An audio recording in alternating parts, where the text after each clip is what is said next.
try and get to this event before it goes away. So this is one of the open world events. It's a Carcass. These little guys will spawn and they will attempt to attack the caravan. Obviously, if you are closer, they will attack you. I'm going to go ahead and bounce into the brush here, go into stealth. So as you can see, they try to destroy the caravan.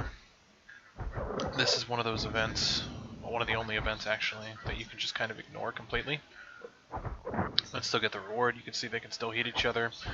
At the end of this event, you will get resources based on what is in the area, based on the field of influence.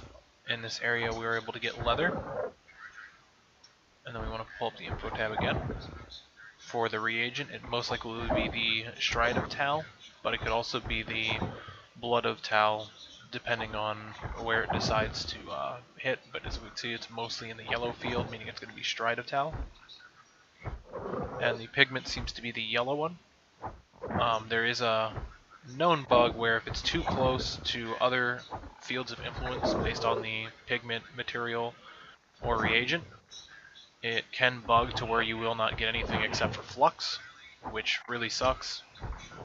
But as you can see, you get these little dogs which use sacrificial sweep. The raptors use normal sweep, just as the little frog looking guys use sweep as well. As you can see, the actual event is barely taken any damage whatsoever. They kind of just hit each other constantly. The trogs, since they use sacrificial sweep, are damaging themselves the entire time. And once that runs out, we'll be able to actually take that as loot. Ooh. But yeah, that's pretty much that part of the video. We're going to move on to the Meteor. Took a little longer than I thought that is. So basically this is the Meteor event. These little eggs will spawn.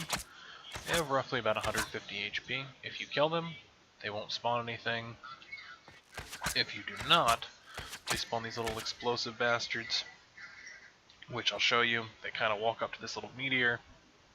They have a little bit of delay and then they explode, which we're not going to do the entire event because it's not that important to show.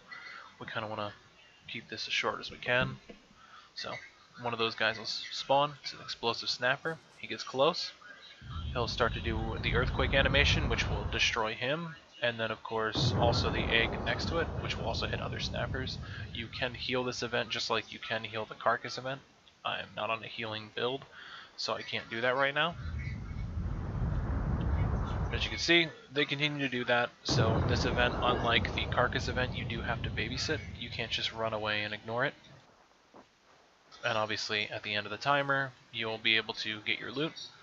The loot, again, just like the Carcass, is based off of the materials that are in the field of influence. So we have obsidian, we have the Will of Tal, which is for determination, and then the white pigment, which is for healing and spear and shield, or phalanx, I believe is how it's called. I don't know why they didn't just make that the name of the weapons, so that way it would be easier for players whenever they're trying to look up the little boss NPCs that spawned.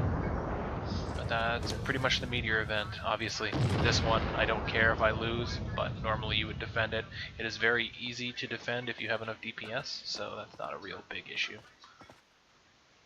The other thing you need to note is when you are in the Iceland area way up here to the north, the actual materials that you gain, so clay, obsidian, leather, pelt, hemp, and wood, you will get 300 with one person around it. With two people around it, you will get 450. The reagents, I honestly don't remember off the top of my head, but they will pretty much always guarantee at least reagent or pigments. Sometimes you can get both, but it's generally one or the other. If you get both, nice. If it's a Carcass, you can have a chance at more reagents and pigments, since the NPCs that spawn from a Carcass have actual loot tables, which will give you more flux, more reagents, and more pigments. They will not drop materials. So, that being said, let's move on.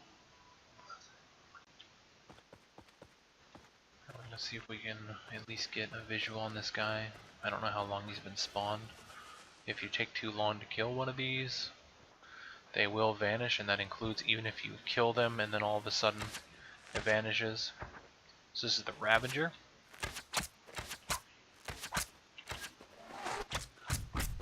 This This one is War Scythe.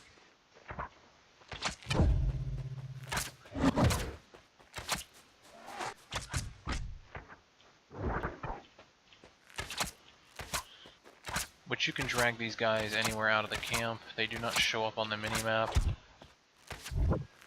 which is something to note, at least when they move, unlike caravans and other events.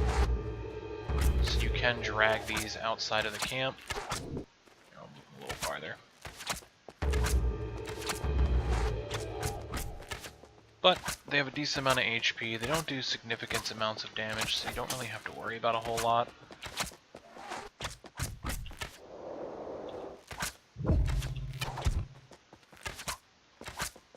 So you pretty much keep fighting them. At the end of this, you'll be able to get flux, you'll also be able to get reagents, and you also get pigments based on the area that it's in. So once we kill him, I'll go ahead and show the loot.